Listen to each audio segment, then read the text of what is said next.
What's going on, guys? It's Jimmy here with your second stimulus check update. And we're going to hear from the Fed, who has just given a statement on more stimulus and what the Fed is saying and doing right now regarding the next stimulus package. In addition to that, a group of senators who are drafting and working on their own stimulus package from the Senate. And I have two more stimulus programs that are already approved and are sending out money for you right now. I'm going to give you all the details of it in this video. But first, if you're new here, make sure to subscribe down below and like this video if you haven't yet. It really helps out our channel. Okay, let's go. Okay, first up, the Federal Reserve Chairman and leader of the Fed, Jerome Powell, is speaking out and has given out a letter to Congress and will be speaking about stimulus and is set to testify in front of Congress tomorrow regarding stimulus. Federal Reserve Chairman Jerome Powell says the economic outlook is extraordinarily uncertain, and he is expected to demand more stimulus from Congress tomorrow to get us through the next 3 to 6 months until the vaccine starts to hit a critical mass of the amount of people, and that we're basically going to need to get through the winter here with more stimulus. Jerome Powell also says that these lending programs that the Fed has unlocked serve as a backstop to key credit markets and has helped restore the flow of credit from private lenders to small businesses. We have deployed these lending powers in an unprecedented extent. However, the Fed wanted to keep that $455 billion that Treasury Secretary Steven Mnuchin actually took away from the Fed. The Fed wanted to continue to use that, and Steve Mnuchin has taken that and put it in the Treasury, and Steven Mnuchin has said that he wants to use that for stimulus instead. Steve Mnuchin says, quote, "Based on recent economic data, I continue to believe that a targeted fiscal package, aka a stimulus package, is the most appropriate federal response. I strongly encourage Congress to use the $455 billion in unused funds from the CARES Act, the previous stimulus package, to pass an additional bill with bipartisan support from both Republicans and Democrats." Quote, "The administration is standing ready to support Congress in this effort to help American workers and small businesses that continue to struggle with the impact of this pandemic." Fed Reserve Chairman Jerome Powell says, "As we have emphasized through this pandemic, the outlook for the economy is extraordinarily uncertain and will depend in large part of the success of the efforts to keep the virus in check. The rise in new virus cases, both here and abroad, is concerning and could prove challenging for the next few months. A full economic recovery is unlikely until people are confident that it is safe to re-engage in a broad range of activities." And that is why Fed Reserve Chairman Jerome Powell is going to be expected to demand more stimulus from Congress tomorrow, because the next 3 months are not going to be economically well as we go into the winter, as we're seeing spiking virus cases. We just seen up to 205,000 new positive cases in just one day a few days ago. As we just now came out from the weekend, you can see we had the spike of 205,000 cases on November 27th. Weekend cases are always lower. They were 130 to 150,000 new cases per day. But you can see this trend is just out of this world, and experts do not expect this trend to come down unless we see more lockdowns, more shutdowns, or we see the vaccine start to be administered to a mass amount of the people and not just a small amount of people that might get the vaccine done initially. The other thing is, with the vaccine, you have to take 2 dosages 28 days apart. You know, the movie 28 Days. Let me know if you've seen that down below. But you really don't have full immunity or even partial immunity to the extent that you would like until basically a month later. So you have a month there, even for the people that are starting to get the vaccine right away, which is expected to go to frontline workers in hospitals and also the very high risk people who are at risk to have the highest problems, basically the elderly and people who are already sick, to get the vaccine first. So the general population of the US isn't really expected to get this vaccine well into 2021. My guess would be around February, March, and April is when the mass amount of people will get it. And that doesn't even include the up to 40% of people that really don't trust the virus or trust the vaccine yet, and they don't really want to take the vaccine yet.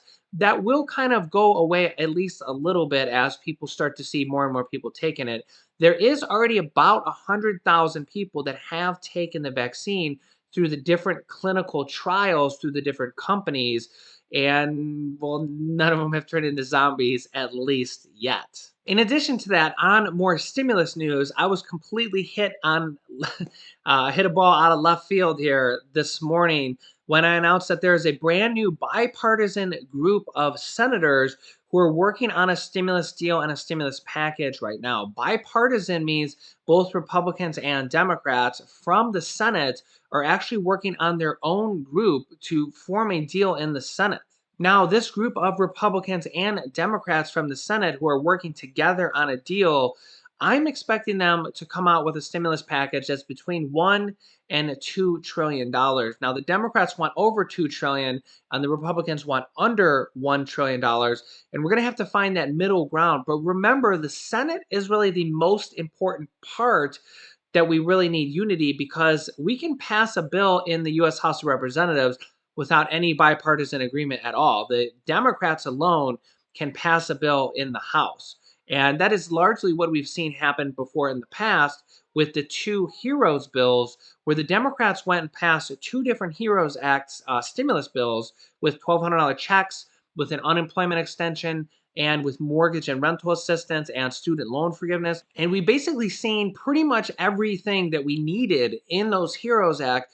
But the problem was is the Republicans didn't want to spend well over $2 trillion. And that's kind of where the talks broke down. Now, since then, when we were right before the election, we actually had our best package right there, because we had basically the White House offering $1.9 trillion, which is actually more than the bipartisan group from the Problem Solvers Caucus offered. Their bill was about 1.6 to as high as $2 trillion.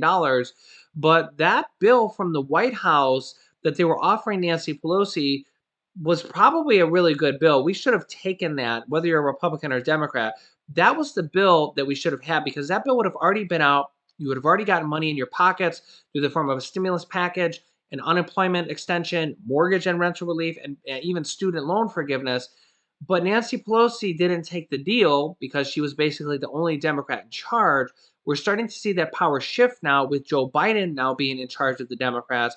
And Joe Biden has been saying to the administration that he wants them to take a smaller deal before the end of the year. The reason he says smaller deal is because honestly, that's what needs to happen to make a deal with the Republicans. Now, if the Republicans lose those two Senate seats on January 5th, as you can see here with this graph of the U.S. Senate, there's 50 Republicans currently and 48 Democrats. There's actually 46 Democrats and 2 independents, but those 2 independents almost always vote Democratic. So what happens is there's 2 more seats left up, okay? And those are both in Georgia. And in Georgia on January 5th, they're going to have another election for both of these 2 seats that come out of Georgia. And if the Democrats win both seats, it will be a 50-50 tie. And then when there's a tie like that, the tiebreaker goes to the vice president, who is expected to be Kamala Harris. Now, if the Republicans win even one of those seats, they will retain the Senate, with Mitch McConnell being the majority leader. However, if both Democrats win the seats, it will be a 50-50 tie, again with that tiebreaker going to the vice president. So we will likely have a Democratic leader in the Senate. Now, if that happens, we'll have a Democratic leader in the Senate, a Democratic leader and control in the U.S. House of Representatives, and Joe Biden administration in the U.S. Presidency, unless President Donald Trump can pull a rabbit out of his hat with these lawsuits that have not been going well for him. In fact, Arizona just certified a Joe Biden victory in the state of Arizona. Arizona is one of those states that President Donald Trump needs to overturn. He needs to overturn 4 different states to basically have the lead in the Electoral College. He can't overturn 2 or 3 states. He needs to turn 4 states, and at minimum of 4. If he doesn't overturn all 4 states, then he cannot win, at least in the Electoral College. There is a long shot chance still for President Donald Trump to have a contested election, but he needs to have all those states be contested. And if there's a contested election, then it will be voted on by the U.S. House of Representatives, which, even though it's controlled by the Democrats, it's a different voting system. They get 1 vote per state. And in that case, the Republicans actually control the House, because there's states like California that has 55 seats.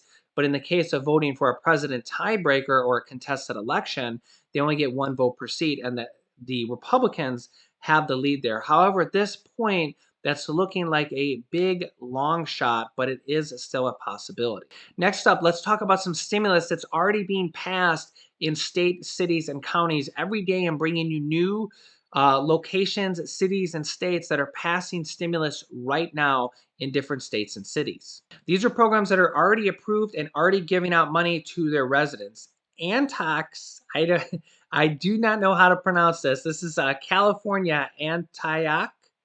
California, the city, is over 100,000 people that work there, is allocating new money towards rental assistance, tenants and homeowners facing eviction for rental and mortgage assistance in California for that city. In addition to that, there's another California program that has $800 grants, which is basically the same thing as stimulus. It's just basically a synonym for the word stimulus. $800 grants or stimulus checks available for people financially impacted by the pandemic through the Dislocated Worker Fund, which can help pay for basic needs as well as some work from home costs.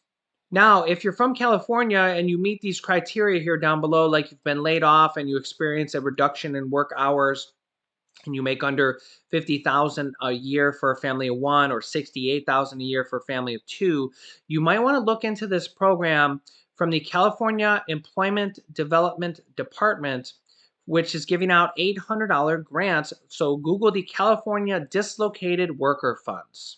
So there's $800 stimulus checks right there for certain people in California. If you know of any other programs, comment them down below so our viewers can read through them. And if I see any that I haven't brought up yet, I will feature you in an upcoming video. This way you help out our viewers, and we get to bring them new programs every single day of stimulus that is passing right now while we wait on Congress to pass the federal stimulus package. Don't forget to subscribe and share this video so others like you can find out about these programs. I will keep you updated.